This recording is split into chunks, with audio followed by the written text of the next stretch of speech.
अस्सलाम वालेकुम, मैं हूं Malik Abdul Jabbar, advocate high court, और आप देख रहे हैं मेरा YouTube channel simplified law by Jabbar. उम्मीद है आप सब दोस्त खैरियत से होंगे। आज की इस वीडियो में मैं आज आपको सिखाऊंगा कि आप ऑनलाइन अपने ही मोबाइल, लैपटॉप या कंप्यूटर से 4 से 5 मिनट के अंदर अंदर किस तरह से अपने बिजनेस की टैक्स रिटर्न सबमिट कर सकते हैं। सबसे पहले आपने चले जाना है गूगल में। गूगल पे जाके आपने सर्च करना है आईआरएस 2.0। आईआरएस 2.0 सर्च करने के बाद इस लिंक को आपने ओपन करना है। आपके सामने इस तरह से वार्निंग का ऑप्शन आएगा। आप इस वार्निंग के ऑप्शन पे क्लिक करके इसको हटा देंगे तो आपके सामने इस तरह का इंटरफेस शो होगा। अगर आपने पहले एनटीएन नहीं बनाया और आप रजिस्टर्ड नहीं है तो न्यू रजिस्ट्रेशन पे क्लिक करके आपने एनटीएन बना लेना है। एनटीएन किस तरह से बनेगा इसकी मैं एक सेपरेट वीडियो यूट्यूब पे डाल चुका हूं, आप वो विजिट कर सकते हैं। और अगर आपका ऑलरेडी एनटीएन बना हुआ है तो आपने सिंपली यहां पे अपना रजिस्ट्रेशन नंबर और पासवर्ड लगा के लॉग इन कर लेना है।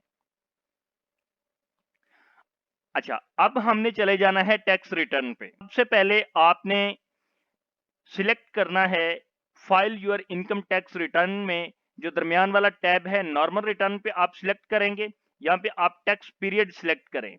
फॉर एग्जांपल आपका टैक्स पीरियड इस वक्त चल रहा है 2024, तो आपने टैक्स पीरियड 2024 सिलेक्ट करना है। इसमें कंटिन्यू पे क्लिक करेंगे तो आपके सामने टैक्स रिटर्न ओपन हो जाएगी। बिजनेस के इस टैब में जाके आपने जो भी आपका सोर्स ऑफ इनकम है बिजनेस में, हम यहाँ पे अदर्स पे चले जाते हैं। अदर्स पे जाने के बाद जो भी रेलिवेंट आपकी कैटेगरी है, अकाउंटिंग अकाउंटिंग गेन है या शेयर इन अनटैक्स्ड इनकम है, यहाँ पे हमारी अदर इनकम है तो हमने अदर इनकम लगा देनी है। फॉर एग्जांपल इसकी अदर इनकम 3,90,000 रुपए बनती है, तो ये हमने यहाँ पे लगाने के बाद इसको कैलकुलेट कर देना है। कैलकुलेट इसको साथ आप करेंगे तो ये ऐड होगा, अदरवाइज ऐड नहीं हुआ। अच्छा, इसी अमाउंट को आपने यहां से कर लेना है कॉपी। कंट्रोल सी से आप इसको कॉपी करें। कॉपी करने के बाद बिजनेस के टैब को आप बंद करें। बंद करने के बाद वेल्थ स्टेटमेंट 116 का ऑप्शन है, इसमें आ जाएं। इसमें आने के बाद आपने रिकैंसिलिएशन ऑफ नेट एसेट्स पे आ जाना है। रिकैंसिलिएशन ऑफ नेट एसेट्स पे क्लिक किया तो इस तरह का इंटरफेस आपके सामने शो होगा। ये इनफ्लोज के ऑप्शन में आके फर्स्ट टैब है income declared as per return for the year subject to normal tax. तो ये आपकी जो इनकम थी इसको आपने यहाँ पे पेस्ट करके कैलकुलेट कर देना है। जो आपकी ये इनकम थी ये टैक्सेबल इनकम है, इसको आपने यहाँ पे पेस्ट कर दिया। अब इसके बाद आप आ जाएं अपने पर्सनल एक्सपेंसेस पे कि आपके टोटल एक्सपेंसेस कितने हैं। यहाँ पे तमाम डिटेल्स आप लिख सकते हैं। आपने कितना रेंट दिया, आपके टैक्सेस कितने चार्ज हुए, आपकी व्हीकल की मेंटेनेंस पे कितने एक्सपेंसेस आए, साल के अंदर अंदर आपने कितने पैसे खर्च किए। अच्छा, शॉर्टली मैं वीडियो को शॉर्ट करने के लिए यहाँ पे other personal and house hold effects में अमाउंट डाल देता हूँ। तो आपके 1,80,970 रुपए एक साल के पर्सनल एक्सपेंसेस आए, इसको आपने यहाँ पे कैलकुलेट कर देना है। इसको कैलकुलेट करने के बाद आपने अब आ जाना है जी पर्सनल एसेट्स लायबिलिटीज पे आपने क्लिक किया।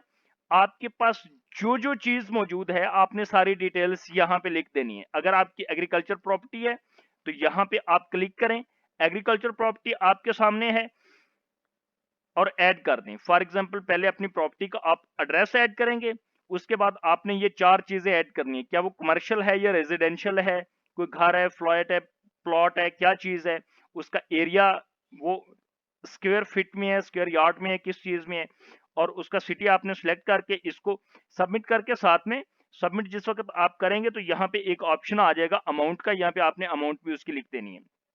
आपके पास जो इक्विपमेंट नॉन बिजनेस है वो लिखें, कैपिटल बिजनेस है वो लिखें, motor vehicle non business, precious items में आपका गोल्ड वगैरह आ जाएगा।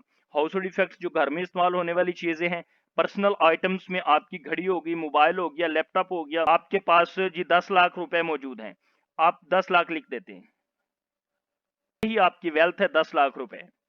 इसके बाद आपने आ जाना है जी दोबारा बिजनेस के टैब में। बिजनेस के टैब में आने के बाद यहाँ पे आपने नीचे ऑप्शन आ रहा है बिजनेस एसेट्स इक्विटी लायबिलिटीज। यहाँ पे आपकी जितनी भी इक्विटीज या लायबिलिटीज बनती हैं आपने वो पुट कर देनी है।